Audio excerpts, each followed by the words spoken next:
answer to what they've been doing. The Overton window. It's incredible. And I hope that this time, because we've had to change it several times because things kept happening, this time I hope the ending stays fiction. All right, earlier I showed you this chalkboard. Restore blank and restore our country. Is it liquidity, energy, regulation, spending, the banking system? Does that feel right to you? Or restore families and restore our country? Restore the Constitution. Restore common sense. Restore history and restore our country. Restore God and restore our country. Okay? We can A, B all day and compare. And when you do, something just feels right about what these guys said and what these guys did.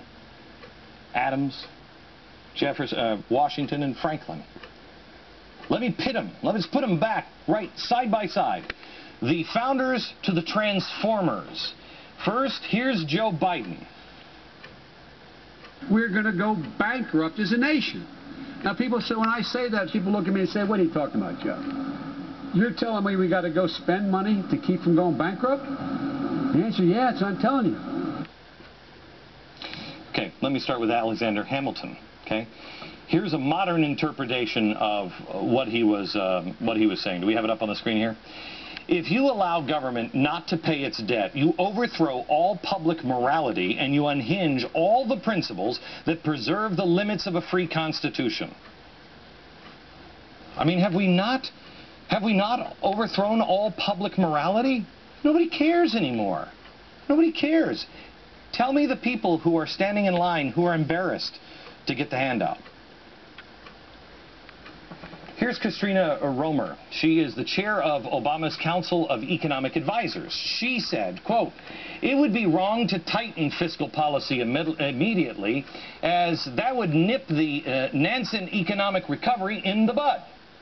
How about we put her up against George Washington? We should shun occasions of expense and use vigorous exertions to discharge debt. I think I'm going to go with that one. House Majority Whip James Clyburn. Here's what he said.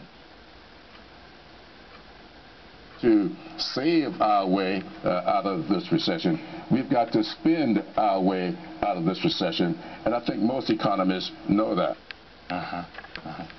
Thomas Jefferson didn't know that. No, he didn't know that. He said this: frugality is among the highest of government virtues, and public debt is the greatest of its dangers to be feared. Debt. Debt. What are we doing, guys? They're not going to solve any of these problems because they really believe this stuff. And in some ways, it's true. And when it comes crashing down, it's going to be ugly. And then they'll say, see, well, Glenn Beck said... I'm telling you right now, it's ugly. What's coming our way is ugly. It'll be worse. It will be point of no return, I fear, if we just keep spending. But you know what? You don't have to worry about what they're doing. You worry about what you're doing. You make sure that you are good. You make sure that your neighbors are good.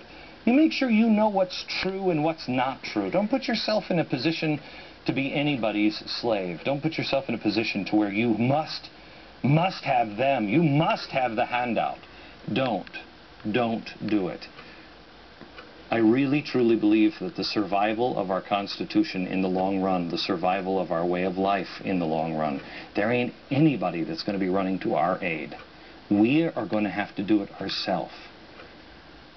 I don't know if it's going to come down to us or it's going to come down to our children. But we just better know what we need to know. We better know what's true and what's not. Back in a minute.